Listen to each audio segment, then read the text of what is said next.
Let's talk about this move out. You moved out what month? I moved out in June, and I reported to Mr. Ho in July that I had moved out.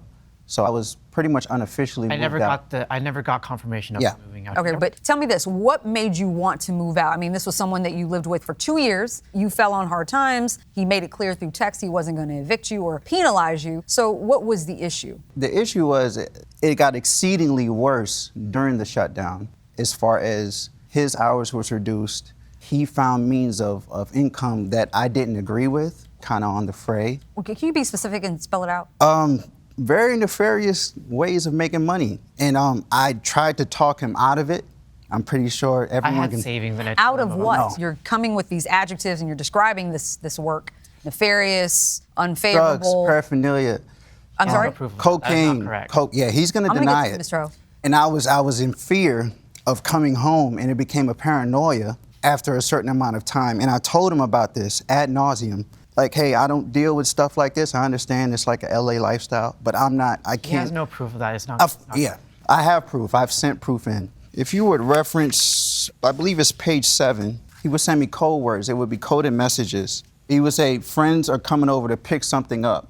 And this was exacerbated during the shutdown because, once again, I'm not sure if he was furloughed. They limited his hours at his legitimate job. So what had happened was he upped the business seemingly. What is that code for? Pick stuff up. I had friends that came over because they were borrowing things from me. It had nothing to do with anything that he's talking about. No. When he said someone's going to pick something up, someone's going to come over to pick up drugs. Did you see the drugs, sir? Of that. Yes. Did you see the drugs, sir? We had a 1-bedroom apartment. He's lying. So I know everything that was going on. Okay, hold on. There's only 1 bedroom? There's only 1 bedroom. I stayed in the living room. I had the 1 bedroom. This became exceedingly obvious after a while. Okay, I'm gonna nail you down. This happened around when of 2020? I need to know months. I would say right near the shutdown because that coincided with him. March? Yeah, around March, yeah. Okay, and you stayed through 2020, and you moved out in June of 2021. Yeah, I had a fear of a possible home invasion, which I've told him about in I'm detail. sorry, but you talk about this nefarious activity.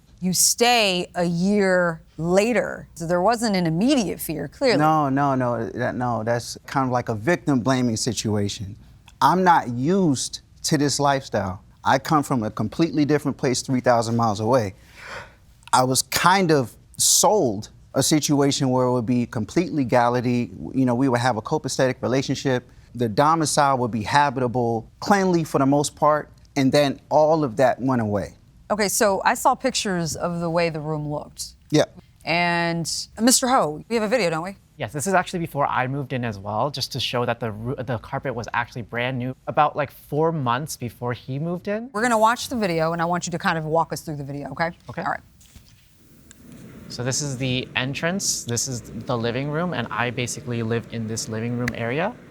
Basically all the appliances are new, the carpet was brand new, replaced, and then you'll see that it goes into the room. And the carpet, once again, is pristine, it's new, no one's touched it. And so the room was exclusively his because he paid the rent to the room. I never really entered the room. And you also provided pictures of the way the room looked. Yeah. You say you moved out in June of 2021? Yeah, I moved out in June. This is the bed frame.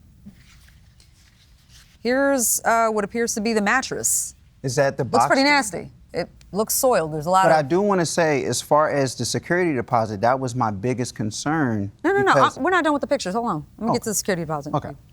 I don't even know what this is. So when I moved the bed, that line in the middle was where the bed frame was standing on the carpet. Yeah. And so you can see the contrast between what was like clean carpet underneath the bed frame. So this is a carpet. Yes. So you talk about the room not being livable. I mean, it looks pretty bad after you left, but why not give them notice that you're leaving? I just didn't feel safe inside the domicile going home.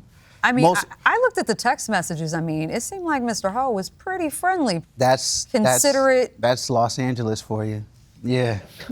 it's all a facade. You would have no idea that he's one of the biggest dealers in this county. You would have no idea.